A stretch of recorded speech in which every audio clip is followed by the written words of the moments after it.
वहाँ पर भी मीडिया वाला इस तरह से पूछ रहा था तो वो भी बोलने लगा, "बे काहे रो रहा है चाचा, काहे रो रहा है?" बोला, "ऐसे हमको खुशी से आँख से आँसू आ जाता है।" हमनी चाहो ही कि आर अगर अगल-बगल में हो जइथिन त हमरे अइसन हमर बेटवा कल कैसे आर के बेटवा करे, तब आर अच्छा नाम होते गाँव मतलब जिस पंचायत तरह के। नहीं पढ़ाया बेटा को तो उम्मीद करेगा ना पैसा कमा के देगा, तो घर वाला भी उम्मीद लगा के बैठा है, इधर से बेटा से हो नहीं रहा है। अब प्रेशर कितना झेलेगा वो? तो इस तरह के कभी-कभी ऐसा भी होता है, अगर आपका बेटा पढ़ा लिखा हो, नौकरी नहीं हो, तो लड़की वाला आकर के रिश्ता मना करके चला जाता है। थे। मैथ मैथ में मेरा 100 में 100 आउट ऑफ 100 आया था और ट्रैक्टर वगैरह ऐसा रहता था जो चलता था बालू वाले ढोने वाला, हाँ। उसके पीछे-पीछे दौड़ते चलते थे। तो मेरी माँ बहुत मेरे से मतलब गुस्सा करती थी और साथियों जोहार, कहते हैं जब तक तोड़ेंगे नहीं तब तक छोड़ेंगे नहीं। जी हाँ, आज एक ऐसी कहानी बताने वाला हूं। आपने दशरथ मान जी की कहानी तो सुना होगा कि हथौड़ी से पूरा पहाड़ को तोड़ डाला। आज ऐसे शख्स की कहानी आपको सुनाने वाला हूं जिन्होंने गरीबी की जंजीरों को तोड़ा है, जिन्होंने अपने दायरे को तोड़ा है, जिसने शिक्षा का अभाव जो था उस चीज को तोड़ते हुए किस तरह से कामयाबी की बुलंदी को छुआ है, वो कहानी मैं आज आपके बीच में रखने वाला हूं। जी हाँ, झारखंड के पहाड़ के गोद में पड़ने वाला लोधी पंचायत के अंदर तीसरी गांव के एक निवासी हैं। नाम है सुनील यादव जी। जी हाँ, सुनील यादव जी हैं, उनके पिता रामेश्वर यादव जी हैं। उनकी कहानी मैं आपको बताने वाला हूं। कहते हैं कि वो जो नामुमकिन था वो कर दिखाया गया है। जी हाँ, ये सिर्फ कहानी नहीं है, इन्होंने सच में कर दिखाया है। क्या कुछ हो पाया, वो सारी बातें आपको हम पहुंचाने वाले हैं, आप तक वो दिखाने वाले हैं, बल्कि लाइव उनसे साथ में बातचीत करने वाले हैं। कामयाबी को, बुलंदियों को छुआ है, यहाँ के लोगों के लिए किस तरह से एक प्रेरणा का मिसाल आपने साबित किया है, वो मिसाल किस तरह से आपने हासिल किया, वो सारी चीजों को आप तक पहुंचाने की कोशिश करेंगे हम। जब सबसे पहले तो आपको ये बताना चाहेंगे, आप सबसे पहले आपका हमारे चैनल में बहुत बहुत स्वागत है भैया। थैंक यू आपको। जोहार डिबेट्स के जितने भी दर्शक हैं, सभी को हम शुभकामनाएँ देते हैं और धन्यवाद अर्पित करते हैं।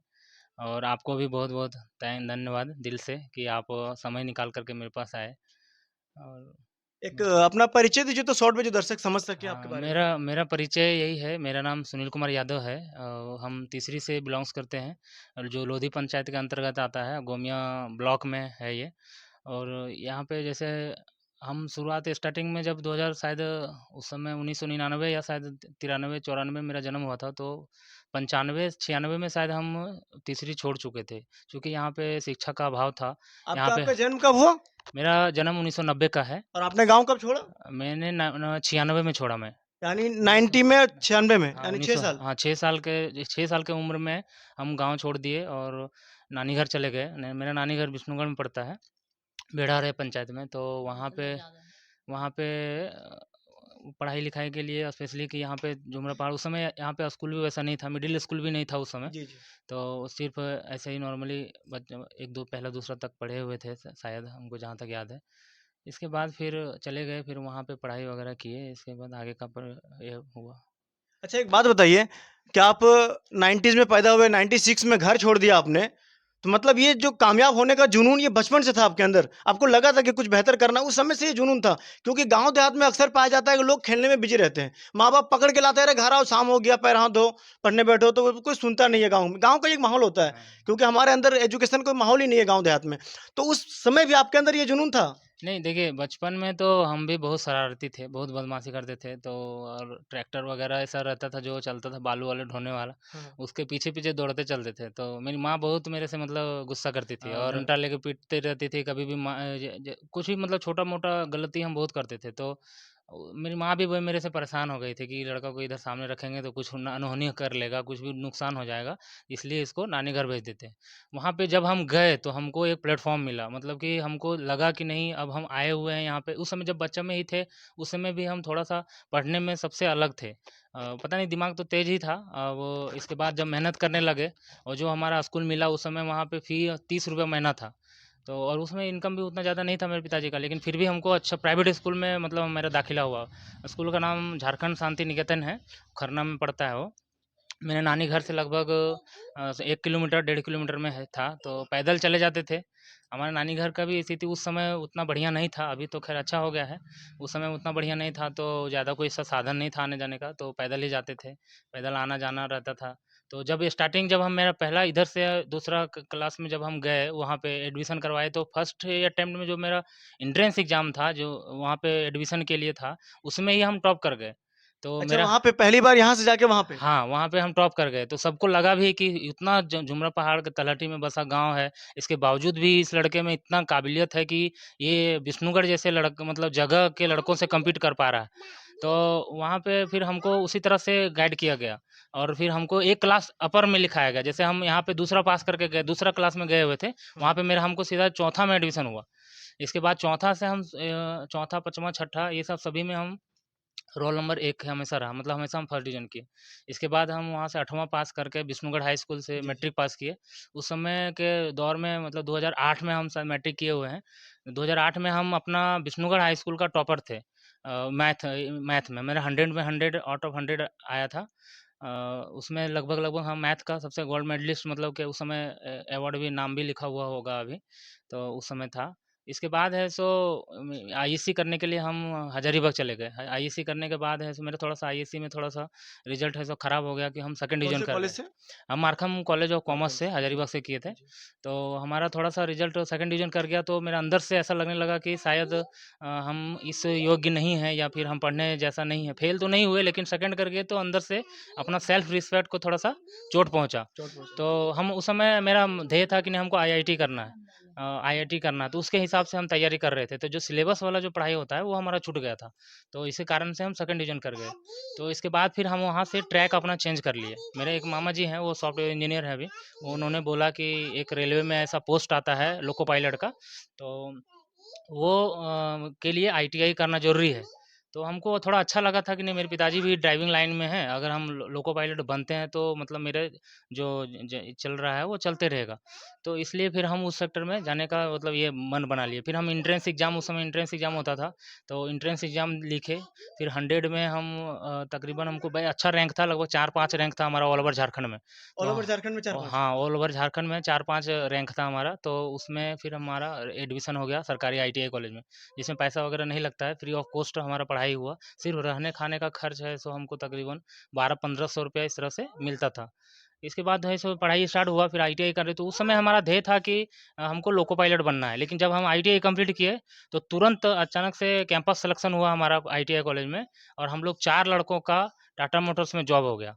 फिर हम चले गए वहाँ से जॉब करने के किस लिए। पोज़ीशन में किए वहाँ पे जॉब? वहाँ पे हम टेम्परेरी ऑपरेटर में काम कर रहे थे। उसमें टाटा मोटर्स की जो गाड़ियाँ होती है, नैनो कार का प्लांट था, तो जी। नैनो गाड़ियाँ का मतलब हम लोग को असेंबल करना था। तो छोटा पोस्ट था, उसमें वर्कर का पोस्ट था।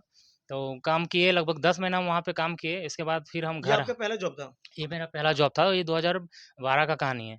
2012 में तकरीबन मेरा जॉब लग चुका था, लेकिन जब हम वहाँ पे गए और टाटा मोटर्स का ये देखे फैसिलिटीज़ वगैरह, तो हमको भा गया। मतलब हमको अच्छा लगने लगा कि नहीं हमको गवर्नमेंट जॉब नहीं चाहिए, हमको प्राइवेट में ही रहना है, हमको आगे यही जॉब करना है, आगे बढ़ाना है। लेकिन ऐसा संजोग नियति का पता नहीं क्या था, एक जो सुपरवाइज़र था वो हमको डाँट दिया कि नहीं तुम लोग कम पढ़ लिख करके इतना दूर आ जाता है कमाने के लिए ऐसा। तो हम उसी दिन हम ठान लिए कि नहीं हमको इंजीनियर बनना है, चाहे जैसे बनना है। फिर हम वहाँ से आए, फिर से हम है सो पढ़ाई स्टार्ट किए और एंट्रेंस एग्ज़ाम दिए डिप्लोमा का और उसमें भी हमारा है सो अच्छा रैंक आया, तकरीबन 100 के अंदर ही था ऑल ओवर झारखंड में।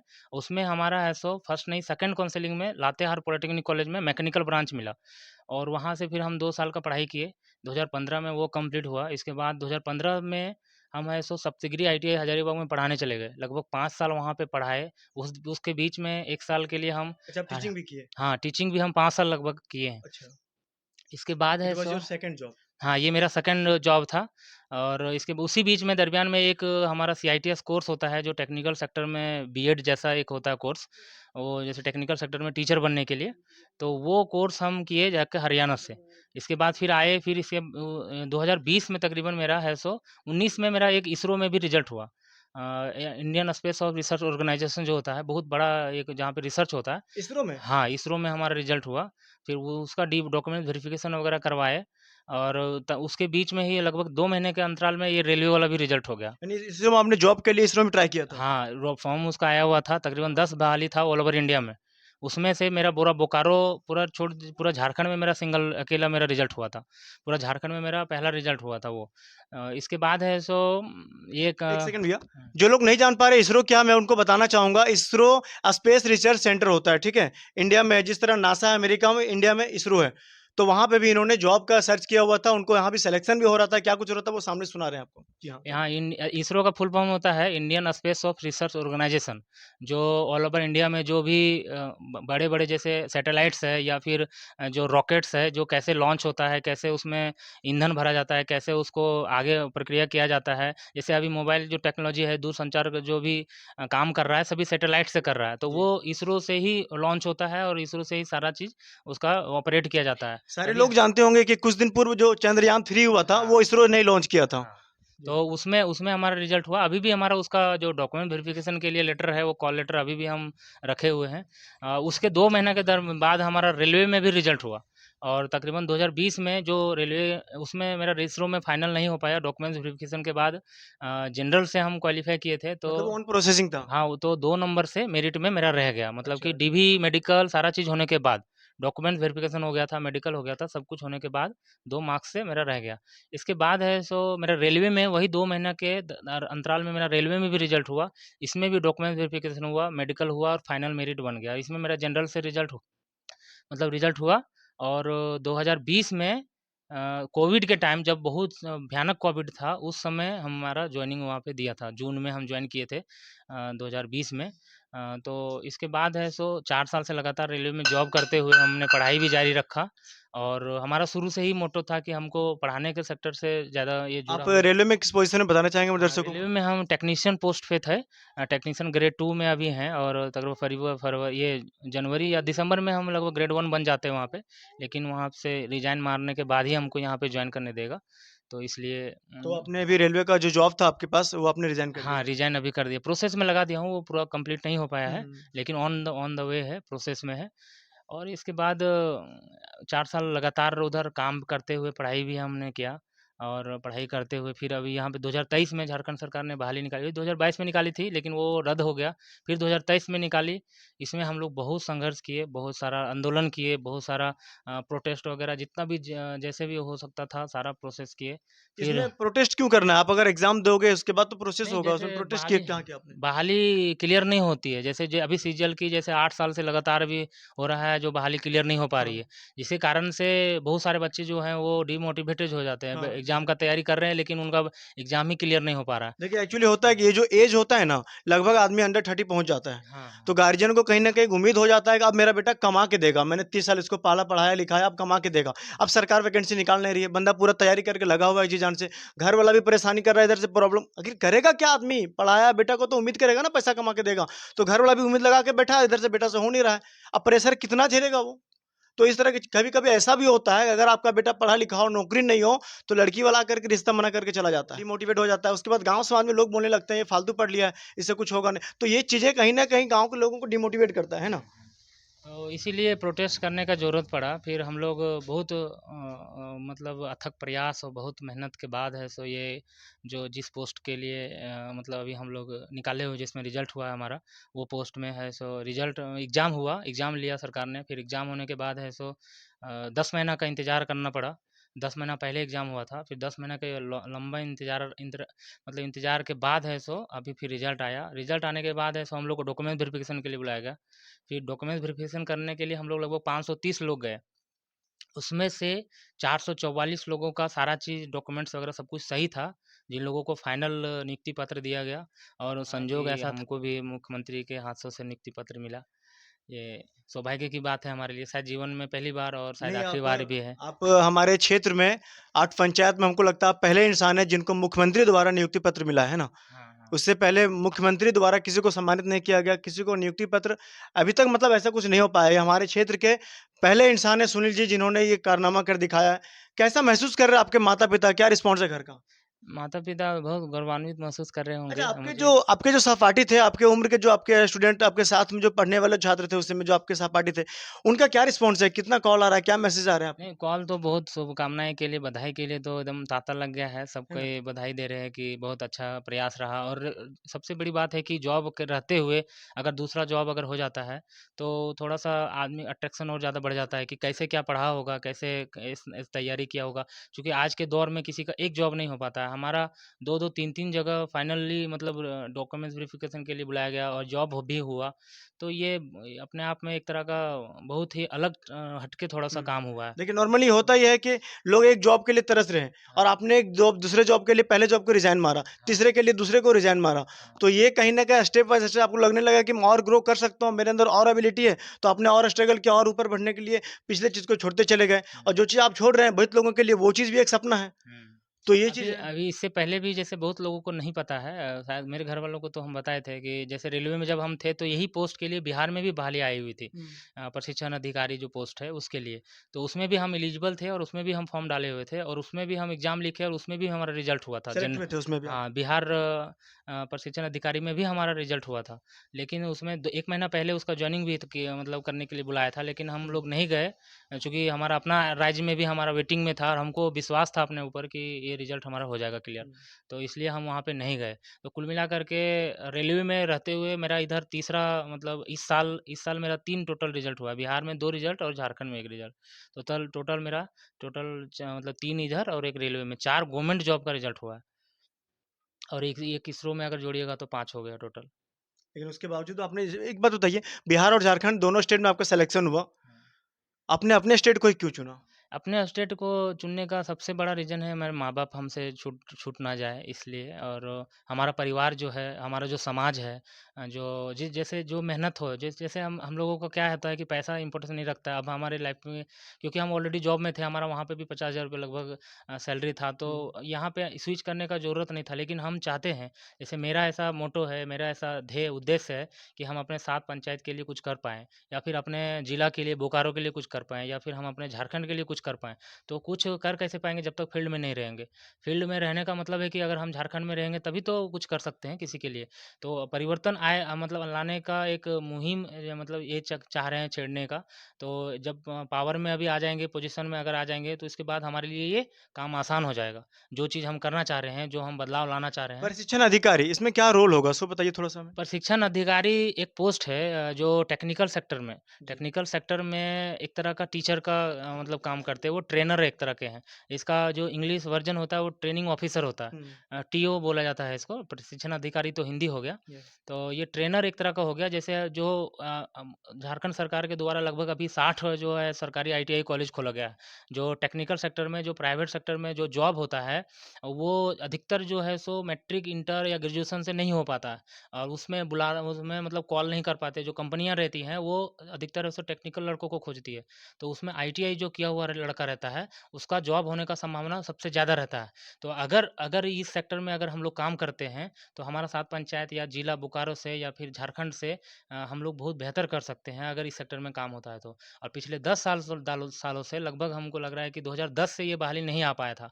तो टेक्निकल सेक्टर में कहीं न कहीं हम लोग कमज़ोर पड़ रहे थे। भले सरकार की बहुत सारे स्कीमें हैं, सरकार बोलती है कि नहीं हमने 50,000 लोगों को नौकरी दी, और देती भी है, दी भी होगी। लेकिन जब तक टेक्निकल लोग आगे नहीं आएँगे, जब तक सही ट्रेनर उन लोगों को ट्रेनिंग नहीं देगा, तो वो फेल्योर होकर के वापस आ जाएँगे। जैसे कोई भी कंपनी है, बाय चांस अगर टाटा मोटर्स में ही अगर हमारा जॉब होता है, तो वहाँ पे वो काम देखता है, उसका स्किल से देखता है। स्किल कैसे बढ़ेगा? लड़का लोगों का स्किल बढ़ेगा कैसे? जब ट्रेनर अच्छा रहेगा। अगर ट्रेनिंग बढ़िया मिलेगा, तो ऑटोमेटिक है कि वो लोग है सो वहाँ पे टिक पाएँगे, वहाँ पे रह पाएँगे। तो अगर एक परिवार में किसी एक बंदे का भी इस तरह का जॉब होता है, तो उसको मुंबई जाने का ज़रूरत नहीं है। मेरे पिताजी खुद है सो जब भी मैं बच्चा में था तब से मुंबई में ही थे। तो मेरा ऐसा शुरू से ही मानना था, ऐसा शुरू से ही सोच रहे थे कि इस सेक्टर में काम करना चाहिए लोगों को। सरकार को भी ध्यान देना चाहिए कि जो मुंबई जो प्रवासी मज़दूर जो जा रहे हैं उधर से, वापस आ भी नहीं पा रहे हैं, या कोई आ भी रहा है तो बहुत स्थिति ख़राब रहता है, माँ-बाप से दूर रहता है, बाल-बच्चा से दूर रहता है। तो अगर टेक्निकल सेक्टर में अगर काम होगा तो ऑटोमेटिक है कि हमारा झारखंड में जो औद्योगिक क्षेत्र है, मतलब कि यहाँ पे बहुत सारे फैक्ट्री हैं, बहुत सारे कंपनी है जहाँ पे भी जॉब लग सकता है, और लगता भी है, अभी भी है।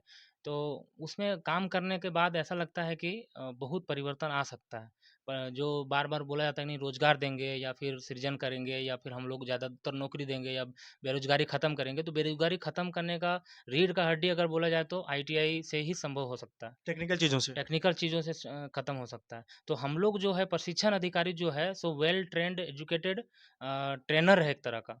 ठीक है, ट्रेनर है। ये पोस्ट का नाम ट्रेनिंग ऑफिसर कर दिया है, लेकिन एक्चुअली देखा जाए इसका जो शाब्दिक अर्थ है वो एक तरह का ट्रेनर है।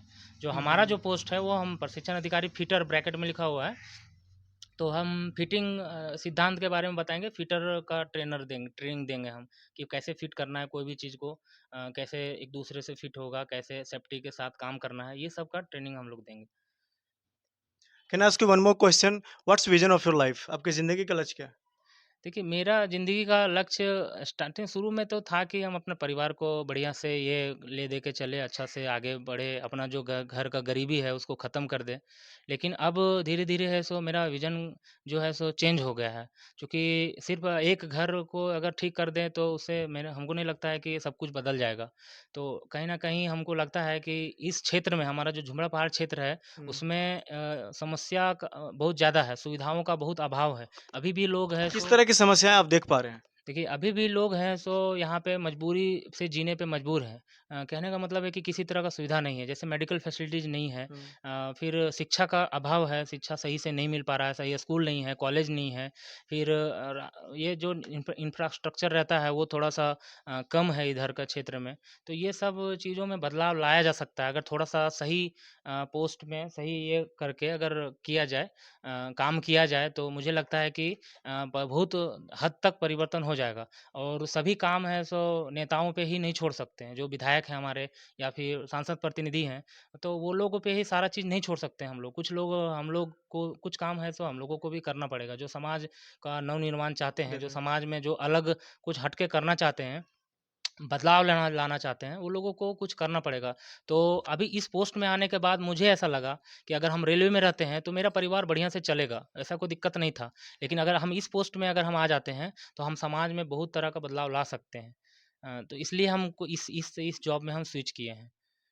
और अभी जैसे समाज में बहुत ऐसा होता है कि लोग पढ़ाई के अभाव में या फिर पैसे के अभाव में ऐसे गलत रास्ता भटक जाते हैं। जैसे हमारा मतलब कुछ कि मतलब हुँ, रास्ता हुँ। भटकने का मतलब है कि कुछ भी दूसरे ये में मतलब चले जाए, कहीं न कहीं उनको सही गाइडलाइंस नहीं हाँ, मिल रहा है कि वो भटक जा रहे हैं हाँ, ना? सही गाइड नहीं हो हाँ। पाता है, जिसके कारण से वो रास्ता भटक जाता है। तो वैसे लड़के जो लोग भटक रहे हैं, जो ये यंग हैं, हमारे हमारे देश के रीढ़ की हड्डी हैं, जो यूथ हैं, वो लोगों को हम लोग सही रास्ता में लाने का भी प्रयास करेंगे। और हम लोग इसमें काम करना शुरू भी कर दिए हैं। हम लोगों का एक जो गवर्नमेंट एम्प्लॉयी हैं जितने लोग, वो लोग एनजीओ भी चलाते हैं अभी। उसमें काम भी कर रहे हैं। भले हम अपने क्षेत्र में अभी इसमें नहीं कर पा रहे हैं, चूँकि हमारे क्षेत्र से लोग कम इसमें जुड़ पाए थे। हुँ। तो इसी कारण से हम इसमें ज़्यादा काम नहीं कर पाए हैं। लेकिन आने वाले दिनों में आप लोगों को ये चीज़ का विश्वास दिलाते हैं कि हम आने वाले दिनों में इस सेक्टर में बहुत बेहतरीन तरीके से काम करेंगे। हाँ, आपने बताया था एक बार मुझे। हाँ, जी, जी। तो हाँ, उसमें उसका जो एनजीओ है उसका नाम है जेकेबीएम, झारखंडी खतियानी बुद्धिजीवी मंच करके। उसमें हम लोग तकरीबन 1000 तकरीबन गवर्नमेंट एम्प्लॉयी हैं, जो वेल सेटल्ड हैं और एजुकेटेड। हाँ, वेल एजुकेटेड भी हैं और तरह-तरह के पीएचडी होल्डर भी हैं। बहुत सारे लोग हैं, तो वो लोग काफ़ी सपोर्ट रहता है, वो लोगों का भी है सो ऑर्गेनाइज़ेशन है सारा, एक तरह का व्यवस्था बना हुआ है। यानी सब लोग जो उसमें पढ़े-लिखे लोग हैं, तो हज़ारों लोग अगर पढ़े-लिखे लोग जुड़ जाएँ, तो कहीं न कहीं समाज को एक दिशा देने का कार्य करेंगे, है ना? हाँ, हाँ, वह वो ऐसा ही करना के बाद ही सुधार हो सकता है। चूँकि देखिए, अभी हम लोग कमज़ोर जो पड़े हुए हैं, वो सभी तरह से एक ही तरह से नहीं है कि जैसे अगर कोई बच्चा अगर कमज़ोर है, बस शारीरिक रूप से कमज़ोर है, अगर उसको हॉर्लिक्स पिला दें, तो वो ठीक हो जाएगा। तो ऐसा नहीं है, अभी हम लोग हैं सो शारीरिक रूप से भी कमज़ोर हो चुके हैं, मानसिक रूप से भी कमज़ोर हो चुके हैं, आर्थिक रूप से भी कमज़ोर हो चुके हैं, सामाजिक रूप से भी कमज़ोर हो चुके हैं। तो अभी हम लोगों को चारों तरफ से मतलब मजबूत करने का ज़रूरत है। चारों तरफ से कहने का मतलब है कि जैसे आर्थिक रूप से, जैसे अगर कैसे हम लोग मजबूत कर सकते हैं, तो जो लड़कों कुछ लोग ऐसे भी हैं जो पढ़ना चाहते हैं, जो तेज लड़के हैं, जो पढ़ने के लिए मतलब इच्छुक हैं, लेकिन उनको पैसे के कारण पढ़ाई नहीं हो पा रहा है, तो उन लोगों के लिए हम लोग स्कीम लाएंगे। उन लोगों के लिए हम लोग फ्री ऑफ कॉस्ट, जिसको बन पाएगा उसको फ्री ऑफ कॉस्ट भी पढ़ाने का काम होगा। और कुछ लोगों को स्कॉलरशिप वगैरह का भी है सो सुविधा मुहैया करवाया जाएगा। और जैसे अभी शारीरिक रूप से कमजोरी है, तो उस तरह से हम लोग है सो एनजीओ के माध्यम से या फिर अपने जो मेडिकल सपोर्ट। हाँ, मेडिकल सपोर्ट किया जाएगा। मतलब कि कुल मिला कर के है सो चारों तरफ से हम लोग है सो सामाजिक हो गया, आर्थिक हो गया, मानसिक हो गया या फिर जो भी जितनी तरह की कमज़ोरी है हमारे समाज का, वो सभी में हम लोग है सो काम करने का कोशिश करेंगे।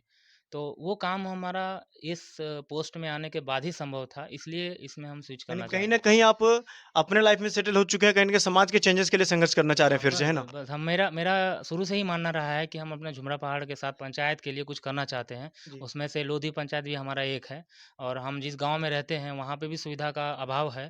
तो उसमें अगर कुछ काम हो तो हमको लगता है कि अपना अपना जीवन का मतलब ऐसा नहीं जो ना कि उद्देश्य है वो पूरा हो जाएगा। ऐसा नहीं ना कि आप वेल सेटल हो गए हैं, उसके बाद धीरे-धीरे अब आपको गवर्नमेंट सब कुछ फैसिलिटी दे देगी, घर दे देगी, स्कूल सब कुछ बच्चा लोग को फ्री मिल जाएगा, सबका आपको क्यों गवर्नमेंट फैसिलिटी मिलता है।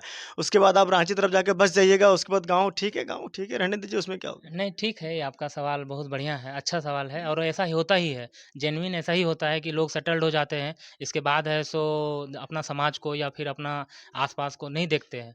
लेकिन ऐसा मेरे बात नहीं है, अगर ऐसा रहता तो हम रेलवे में भी सेटल थे। रेलवे में भी हम सेटल थे, अच्छा खासा हमारा सैलरी था, बढ़िया। तो यहाँ पे हमको दिमाग लगाने की ज़रूरत नहीं था। अगर मेरा ऐसा ही अगर मन रहता तो हम 5 साल वहाँ उधर जॉब भी कर चुके हैं, वेल सेटल्ड हैं। वो जॉब छोड़ना मेरे लिए उतना ही मुश्किल है, जितना मुश्किल किसी के लिए कोई सरकारी नौकरी करना नहीं, रहता है। डेफ़िनेटली सरकारी जॉब छोड़ना तो डेफ़िनेटली मानना पड़ेगा एक बहुत बड़ा टफ़ है। हाँ, जो बहुत। 60 साल नौकरी करते हैं, उसके बाद रिटायरमेंट होते हैं, तब वो रोने लगते हैं।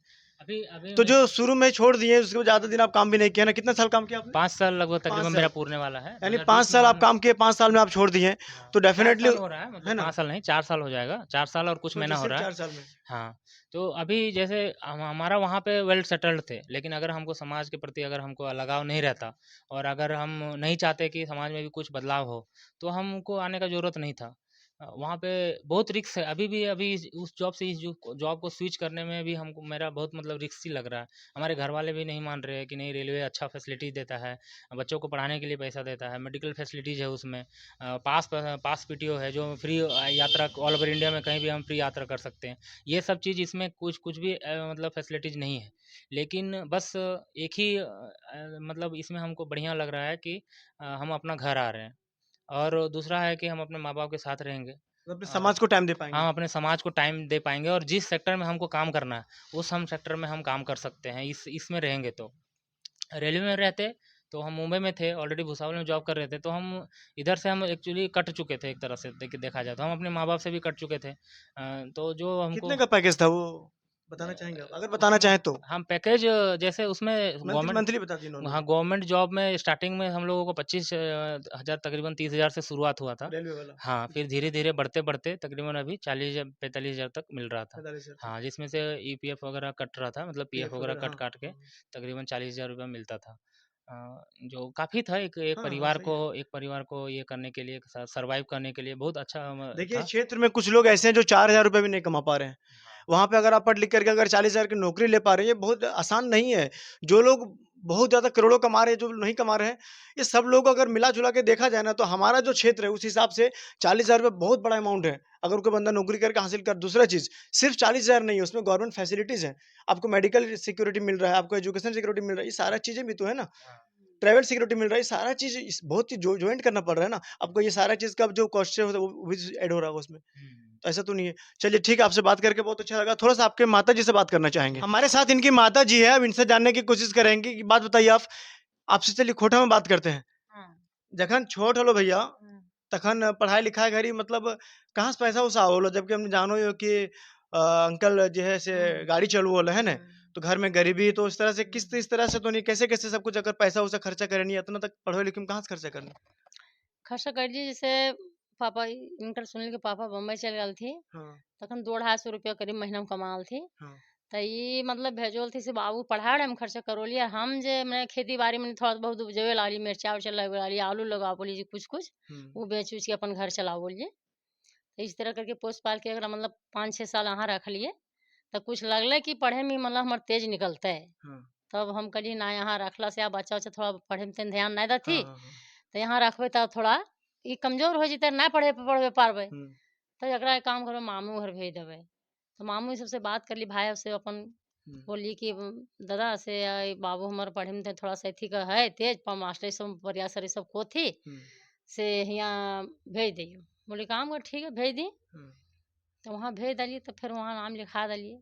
तो वहाँ पढ़े उढ़े लगले ठीक है अपने पढ़े में अच्छा लगे लगले तो बाबू जी पैसा वैसा सब भेज दिला हमें से।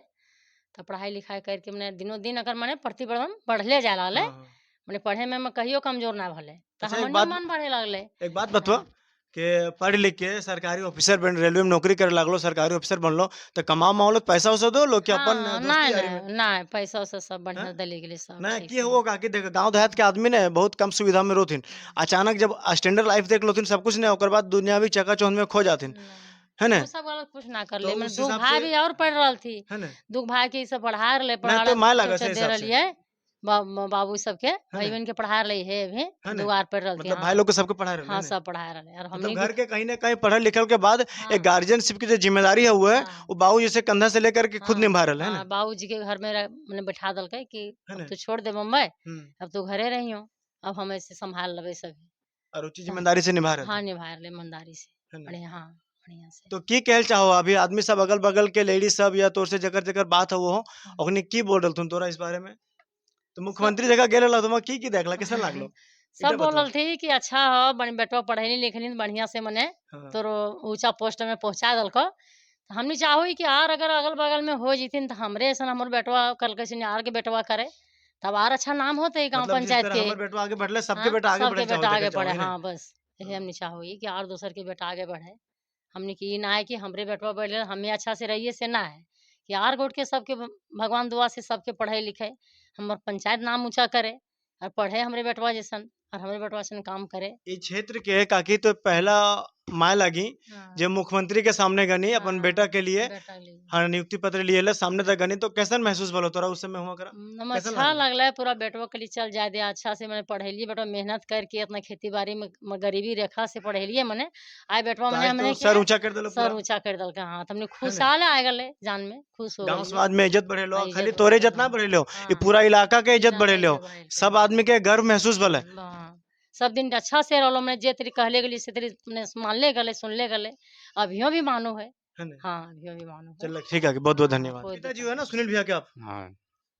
तो कैसा महसूस कैसा कर रहे हैं इतना सब कुछ होने के बाद, कैसा लग रहा है आपका? आपका आंख में आंसू क्यों है? ऐसे ही। खुशी का आंसू है? हाँ। देखिए जब बेटा कोई समस्या में होता है तो माँ बाप रोता है, लेकिन जब बेटा कामयाब हो जाता है तो फिर भी माँ बाप रोता है, लेकिन वो आंसू खुशी का आंसू होता है, वो गर्व के पल होते हैं। आज उनके आंखों में वो आंसू देख पा रहे हैं हम लोग कि किस तरह से खुशी के आंसू छलक रहे हैं कि मेरा बेटा जिस बुलंदी में पहुंचा है भगवान और ऊंचाई पर पहुंचा दे। उनकी ये कामनाओं के साथ उनसे और बातचीत करेंगे। गांव समाज में लोग क्या बोल रहे हैं आपको? आप कहीं उठते बैठते होंगे, समाज में घूमने फिरने वाले लोग हैं आप, सब बढ़िया बोल रहे हैं। हाँ? हम्म।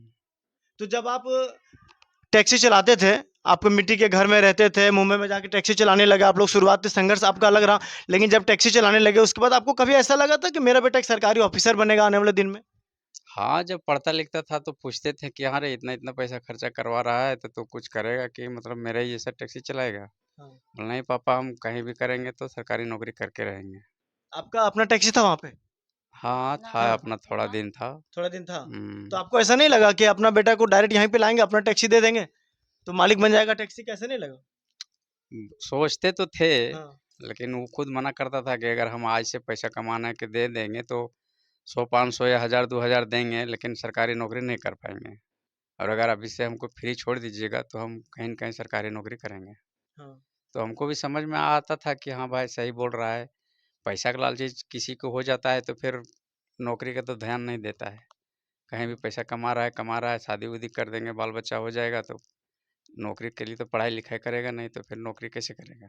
तो अभी सरकारी नौकरी लग गया, अभी इनका व्यवहार कैसा है? बढ़िया है, पहले ही जैसा है। है ना? हुँ।